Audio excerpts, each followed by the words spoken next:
Welcome to Penrose Learning, where we make understanding easy. In this video, I will explain how to make sweet pickled beetroot easy guide. Start by choosing firm beets and gather vinegar, sugar, salt, cinnamon, cloves, and jars.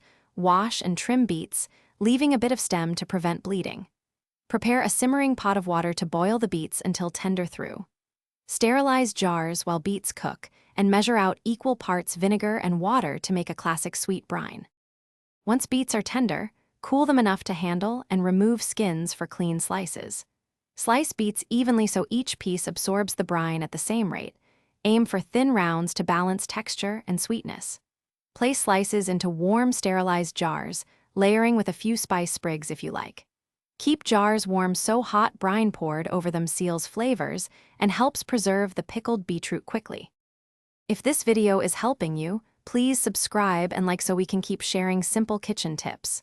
Quick recommendation: Dollar Banknote, a book that can truly change how you think about money, The Simple Path to Wealth. It's a fun read to enjoy while your beets marinate. Check the description for the link and other deals, and thank you for the support. Now let's get back to the video. Heat your vinegar, water, sugar, and salt until sugar fully dissolves and the mixture simmers gently. This makes a sweet, tangy brine that clings well to beet slices. Tuck in cinnamon sticks, cloves, and a bay leaf to infuse warm, cozy flavors that pair beautifully with earthy beets.